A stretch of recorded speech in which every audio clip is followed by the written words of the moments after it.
இதில் நம்ம எங்கள் பாட்டி செய்கிற மாங்காய் ஊறுகாய் பற்றி தான் பேச போகிறோம். இது எப்போயுமே போடுற மாங்காய் ஊறுகாய் மாதிரி இருக்காது. நாங்கள் ஊருக்கு போகும்போதெல்லாம், அதாவது கோடை விடுமுறைக்கு போகும்போதெல்லாம் எங்கள் மாமா என்ன பண்ணுவார், மரத்தில் மீதி கடைசியாக இருக்க மாங்காய்கள் எல்லாத்தையும் அறுத்து வீட்டுக்கு எடுத்துகிட்டு வந்து இந்த மாதிரி ஃபுல்லாக உட்காந்து எல்லாத்தையும் வெட்டுவார்.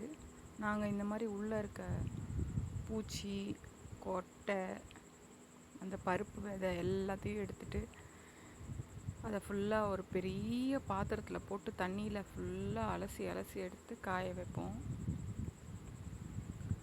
இங்கே இந்த சைடு விழுப்புரம் மாவட்டம், திருவண்ணாமலை, செஞ்சி, திண்டிவனம் இந்த சைடில் இந்த ஊறுகாயை வந்து கோடை காலத்தில் போட்டு வச்சுருவாங்க. இது அதுக்கப்புறம் வயலில் வேலை செய்யும் போது கேழ்வரகு கூழோ இல்லை கம்மங்கஞ்சி இல்லை சாதா கஞ்சி சாப்பிட்றதுக்கு தொட்டுக்குவாங்க. இது வந்து நல்லா காய வச்சிட்டா இதுக்கு வந்து அழிவே கிடையாதுன்னு சொல்லலாம். இந்த மாதிரி நறுக்கி போட்டு காய வைக்கிற இந்த மாங்காய்கள் வந்து உப்பில் நல்லா ஊறிடுறதுனால இது எத்தனை வருஷம் ஆனாலும் தங்கம் மாதிரி விலை கூடிக்கிட்டே போகும்.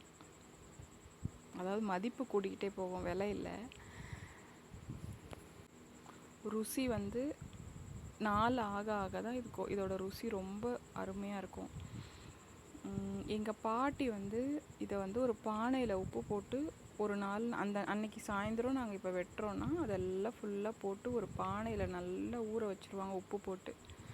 அடுத்த நாள் காலையில் எங்களுக்கு எல்லாருக்கும் இந்த வேலை தான். அந்த மாங்காயை வந்து பானையிலேருந்து எடுத்து தனித்தனியாக ஒரு துணி விரிச்சிருவாங்க. ஒரு வெள்ளை துணி இல்லை அவங்களோட புடவை எதையாச்சும் விரிச்சிருவாங்க. அதில் நாங்கள் எல்லா மாங்காயும் அடுக்குவோம் உட்காந்துட்டு. நான், எங்கள் மாமா பசங்க எல்லாருக்கும் இந்த வேலை இருக்கும். அது சந்தோஷமாக செய்வோம். அதில் பாதி மாங்காய் எங்கள் வாய்க்குள்ளேயே போயிடும். எங்கள் பாட்டி அளவாக போடுவாங்க உப்பு. அது ரொம்ப டேஸ்ட்டாக இருக்கும். ஒரு நைட் ஃபுல்லாக ஊறினதுனால ரொம்ப ருசியாக இருக்கும். அதை வெட்டி நறுக்கி எல்லாம் இந்த மாதிரி போட்டு அடுத்த நாள் காலையில் அதை காய வைக்கும் போது கிட்டத்தட்ட ஒரு கால்வாசி காலி ஆகிடும். அதுக்கப்புறம் அது திரும்ப அந்த தண்ணியில் உப்பு தண்ணி வந்து கீழே இருக்கும். அந்த மாங்காயில் இருந்த தண்ணியெல்லாம் இறங்கியிருக்கும். திரும்ப என்ன பண்ணுவாங்க, அந்த மாங்காய்களை திரும்ப அன்றைக்கி நைட்டு எடுத்து வாரி அந்த பானைக்குள்ளேயே போட்டுருவாங்க, உப்பு தண்ணிக்குள்ளேயே. திரும்பியும் அதை அடுத்த நாள் காலையில் எடுத்து காய வைக்கிற வேலை. இந்த மாதிரி ஒரு நல்ல வெயில் காய்ஞ்சதுன்னா ஒரு 3 நாளில் காய்ஞ்சிரும்.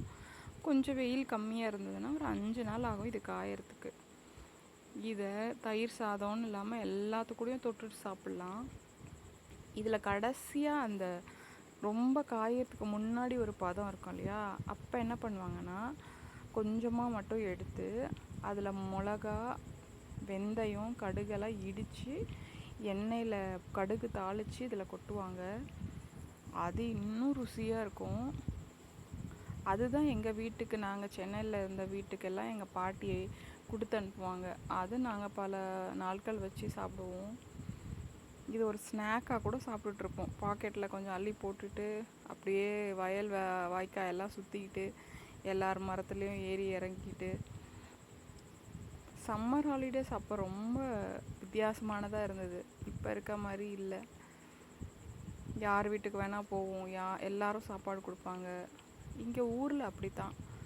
கிராமங்களில் காசு பணம் இருக்குதோ இல்லையோ, யார் வீட்டுக்கு போனீங்களாலும் உங்களுக்கு வயிறார சாப்பாடு போடுவாங்க. சாப்பிட்றீங்கன்னு தெரிஞ்சதுன்னா ரொம்ப சந்தோஷப்படுவாங்க. இதை பாருங்கள், இந்த மாதிரி உப்பு போட்டுட்டு மாங்காய் அள்ளி போட்டு உப்பு போட்டு இந்த மாதிரி திரும்ப திரும்ப போட்டு இந்த மாதிரி ஒரு இதை விட பெரிய பானை இருக்கும். எங்கள் பாட்டிக்கு வந்து 3 பையன் ஒரு பொண்ணு. ஸோ எல்லார் வீட்டுக்கும் கொடுப்பாங்க, அவங்க வீட்டுக்கும் வச்சுப்பாங்க. வர்றவங்க எல்லாருக்கும் கொடுப்பாங்க.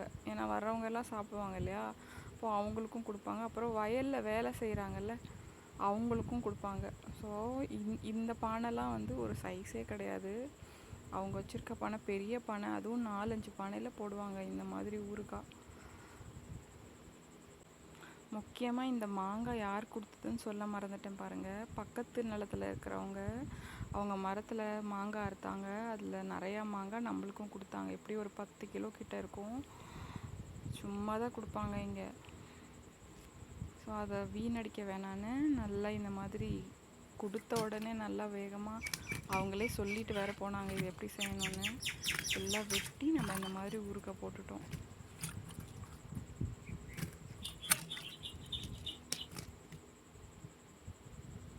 இந்த ஊறுகாய் வந்து சீக்கிரத்தில் கெட்டே போகாது. ஏன்னா இதில் இருக்க தண்ணி ஃபுல்லாக நம்ம வற்ற வச்சு எடுத்து வச்சுருவோம். அப்புறமா நம்மளுக்கு இப்போ வேணும்னா சில சமயம் என்ன பண்ணுவாங்கன்னா, இதை நல்லா காஞ்சதுக்கப்புறம்